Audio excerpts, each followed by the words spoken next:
नमस्कार प्रेक्षकांनो, मालिकेच्या पुढील काही भागांमध्ये आपल्याला खूपच जबरदस्त असा ट्विस्ट पाहायला मिळणार आहे.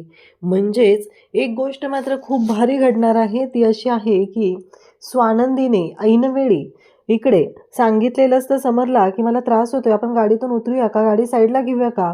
आणि खरं तर त्यामुळं स्वानंदी आणि समर या दोघांचाही जीव वाचणार आहे. आणि त्याचबरोबर स्वानंदी आणि समर या दोघांमधले गैरसमजसुद्धा मिटणार आहेत आणि रिसॉर्टवर गेल्यावर स्वानंदी आणि समर दोघंही एकत्र येणार आहेत. हे सगळं कशा पद्धतीने होणार आहे ते आपण या व्हिडिओमध्ये पाहणार आहोत. त्यासाठी हा व्हिडिओ शेवटपर्यंत पहा आणि त्याचबरोबर चॅनलवरती नवीन असाल तर चॅनलला नक्की सबस्क्राईब करा. इकडे स्वानंदी आणि समर निघालेले असतात. समर आणि स्वानंदी दोघंही आता गाडीत आहेत. तेव्हा स्वानंदी समरला म्हणते की मिस्टर राजवाडे, मला असं का वाटतंय की तो पाठीमागून येणारा जो ट्रकवाला आहे तो आपल्याला फॉलो करतोय. तेव्हा मात्र इकडे आता समर म्हणतो की काय बोलताय तुम्ही, तो काय आपला नातेवाईक आहे का, आपल्याला त्याने हे करायला, फॉलो करायला, का करेल तो आपल्याला फॉलो, असं इकडे ते बोलत असतात. तेव्हा मात्र स्वानंदी म्हणते की नाही, तसं नाही आहे, तुमच्या लक्षात नाही आलेलं, कारण मला असं वाटतंय की तो आपल्याला फॉलो करतोय. तेव्हा मात्र इकडे समर म्हणतो की नाही, असं काही नाही आहे, तुमचा काहीतरी गैरसमज होतोय, असा तो म्हणू लागतो. आणि नेमकं स्वानंदी म्हणते की मला ना त्रास होतोय. स्वानंदीला लक्षात आलेलं असतं की तो ट्रकवाला जो आहे तो यांच्या जवळ येण्याचा प्रयत्न करत आहे आणि काहीतरी विचित्र वाटत आहे. तेव्हा स्वानंदी म्हणते की मला त्रास होतोय, गाडी बाजूला घ्या, आपल्याला गाडीतून उतरावं लागेल, कारण मला त्रास होतोय, एवढं स्वानंदी सांगते. आणि स्वानंदी आणि समर दोघंही गाडीतून उतरून बाजूला उभे असतात. का तर स्वानंदीला त्रास होऊ लागलेला असतो आणि स्वानंदीला उलटी आल्यासारखं होत असतं, असं स्वानंदीने सांगितलेलं असतं. तेव्हा मात्र आता स्वानंदी जेव्हा हे सगळं बोलते तेव्हा समरने सुद्धा गाडी बाजूला घेतलेली असते. ते दोघंही गाडीतून उतरलेले असतात आणि पाठीमागून तो ट्रकवाला येतो आणि त्याने मात्र गाडी उडवलेली असते. आणि त्याचबरोबर ती गाडी जेव्हा आता नदीत कोसळते पुलावरून, तेव्हा मात्र इकडे समरला सुद्धा धक्का बसतो. कारण हे कसं पॉसिबल आहे, या गोष्टी अशा कशा होऊ शकतात, कसं शक्य झालं, हा प्रश्न इकडे पडलेला असतो. आणि त्याच वेळी इकडे जेव्हा या सर्व गोष्टी घडत असतात तेव्हा तो ड्रायव्हर जो आहे तो खुश झालेला असतो, कारण त्याला त्याच्या मालकाने दिलेलं जे काम असतं ते त्याने पूर्ण केलेलं असतं. आणि त्याचबरोबर त्याच्या बाबतीतली ही गोष्ट खरं तर खूपच भारी झालेली असते, कारण काहीही झालं तरीही समर आणि स्वानंदी वाचलेले असतात. इकडे मल्लिका बोलत असते. मल्लिकाला अंशुमनकडून थोडंफार कळलेलं असतं की त्याने असा काहीतरी गोंधळ घातलेला आहे.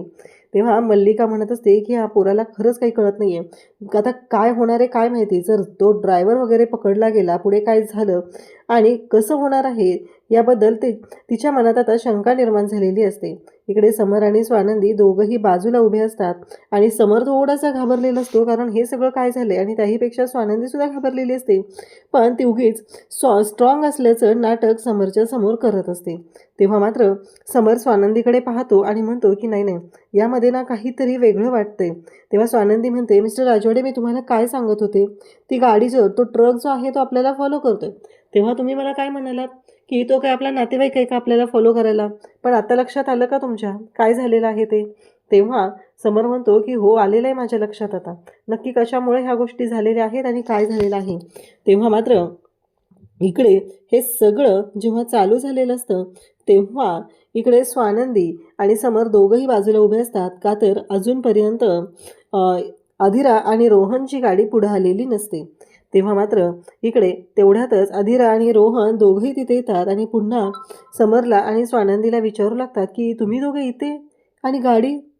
तेव्हा समर म्हणतो की नाही, काही नाही झालेलं, ठीक आहे सगळं, असं समर तिला सांगू लागतो, कारण अधीरा घाबरेल, अधीराला म्हणजे वाईट वाटेल असं वाटत असतं. म्हणून डायरेक्टली इकडे समरने तिला काहीच सांगितलेलं नसतं. इव्हन समरने ह्या गोष्टी तिच्यापासून लपवलेल्या असतात.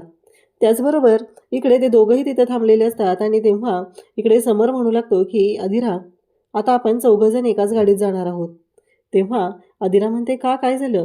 तेव्हा समर सांगू लागतो की कसं माहिती आहे का, की आम्ही गाडी साईडला लावली होती आणि पाठीमागून एक ट्रकवाला आला आणि त्यामुळं गाडी नदीत पडलेली आहे, त्यामुळं मला असं वाटतंय की आपण चौघंजण एका गाडीतून जाऊया.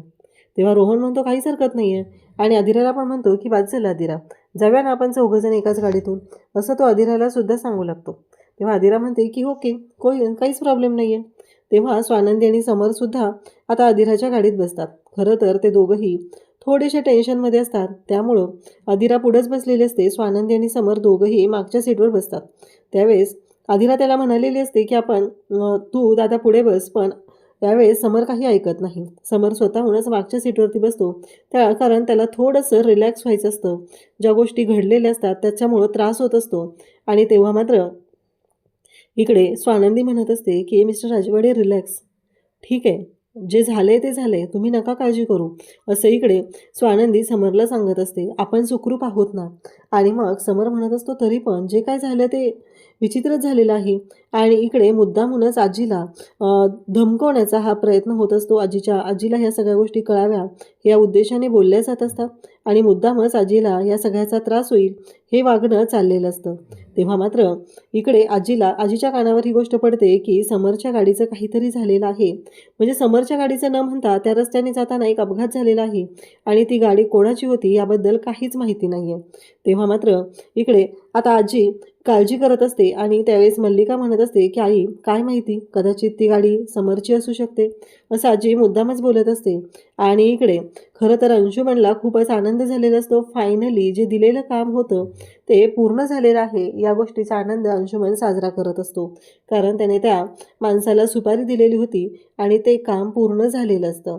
त्यामुळं त्याला तर खूपच बरं वाटत असतं. इकडे तो म्हणत असतो की चालेल आता तुझे हे पैसे. आणि मग त्याने घरी येऊन ऑलरेडी मल्लिकाकडून पैसे घेऊन गेलेले असतात. त्याचवेळी कपाटातले पण पैसे त्याने गायब केलेले आहेत. ही गोष्ट मल्लिकाला कळलेली असते. म्हणून तर मल्लिकाला या सगळ्या गोष्टींचा खूपच राग आलेला असतो. कारण मला माहिती आहे की अंशुमनचे डाव फेल होणार आहेत एवढी खात्री तिला असते. म्हणून तर तिची चिडचिड वाढत चाललेली असते. त्याचबरोबर इकडे अधीरा, त्याचबरोबर समर आणि रोहन तिघंही त्या रिसॉर्टवरती पोहोचतात. तेव्हा अधीरा म्हणते की चला फायनली आपण रिसॉर्टवरती आलेलो आहोत आणि आता कोणत्याही गोष्टीचं टेन्शन घ्यायची गरज नाही. कारण आता 4-5 दिवस आपण रिलॅक्स राहणार आहोत. तेव्हा स्वानंदी म्हणणार असते की 2च दिवसांची सुट्टी आहे. पण स्वानंदी मात्र शांत राहते. ती काहीच बोलत नाही. ती म्हणते की ठीक आहे, आत्ता सध्या काहीच बोलायला नको आहे. मग गाडीतून उतरल्यानंतर त्यांच्या बॅग्स वगैरे त्या हॉटेलमधले जो स्टाफ असतो तो घेऊन जातो आणि त्या ज्या बॅग्स आहेत त्या त्यांच्या रूममध्ये ठेवल्या जातात. मग फ्रेश होण्यासाठी चौघं पण रूममध्ये जातात. आणि त्यावेळेस समर म्हणत असतो की खरंच तुम्ही जर गाडीतून उतरायला सांगितलं नसतं तर आज आपल्या दोघांचं काय झालं असतं. तेव्हा स्वानंदी म्हणते की काही नाही, देव आपल्या पाठीशी आहे, अजिबात काळजी करू नका, काही होणार नाही आहे. तेव्हा समर म्हणतो काय. तेव्हा स्वानंदी म्हणते की हो. इकडे आता मल्लिकाला कळलेलं असतं की आजी खूप टेन्शनमध्ये आहे. तेव्हा मल्लिका म्हणत असते की आई समरचा फोन लागत नाही आहे का. तेव्हा आजी म्हणते की हो. तेव्हा आजीला खूप टेन्शन आलेलं आहे हे पाहून मुद्दामूनच मल्लिका आजीला घाबरवण्याचा प्रयत्न करत असते. कारण तिला असं वाटत असतं की या म्हातारीला जर आपण घाबरवलं तरच आपली मजा आहे, तरच हे सगळं आपल्या मनाप्रमाणे होऊ शकतं. आता इकडे जो काही डाव टाकलेला आहे अंशुमनने त्याचं काय झालं आहे काहीच माहिती नाही आहे. कारण त्या माणसांकडून तर बातमी अशी आलेली असते. त्याचबरोबर बाकीच्या सगळ्या ठिकाणीही तीच बातमी पाहायला मिळत असते असं त्यांचं म्हणणं असतं. आणि त्याचबरोबर इकडे आपल्याला पाहायला मिळतं की काहीही झालं तरीही इकडे समर आणि स्वानंदी दोघंही सुखरूप असतात. तेव्हा स्वानंदी म्हणते की आधी आपल्याला आजींना फोन करणं गरजेचं आहे की आपण एकदा आजींना फोन करून घेऊया. एकदा का आजींना आपण फोन केला की मग सगळ्या गोष्टी व्यवस्थित होतील असं स्वानंदीचं म्हणणं असतं. आणि स्वानंदी आजीला फोन लावायला घेते आणि इकडे समरला म्हणते की आपण लगेच आजींना फोन करायचा आहे. स्वानंदी आजीला फोन करते आणि सांगू लागते की आजी आम्ही चौघंही सुखरूप आहोत, पोहोचलो बरं का रिसॉर्टला, खरंच खूप छान आहे.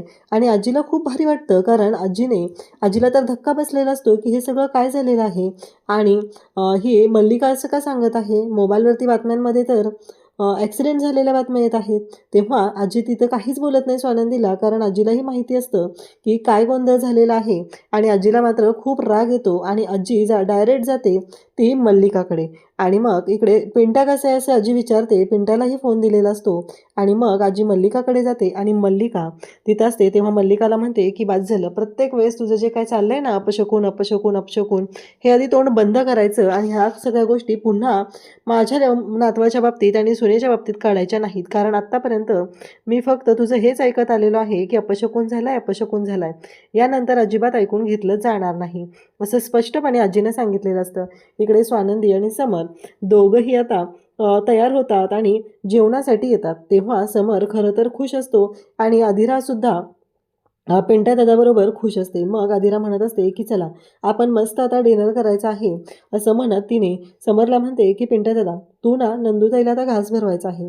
आणि काय माहिती समरलाही थोडंसं असं वाटतं की खरंच आपण स्वानंदीला घास भरवला पाहिजे. त्याला मनापासून वाटायला लागलेलं असतं, कारण खरं तर स्वानंदीमुळं त्याचा जीव वाचलेला असतो. आज काहीतरी अभद्र घडलं असतं, फक्त स्वानंदीमुळे झालेलं आहे. स्वानंदीच्या मनात जी शंका आलेली होती, तो जो गाडीवाला आहे तो पाठलाग करतोय आणि ही शंका खरी झाली असती तर किती अवघड झालं असतं हे मात्र आता लक्षात आलेलं असतं. आणि म्हणूनच समर आणि स्वानंदी दोघंही आता खुश झालेले असतात.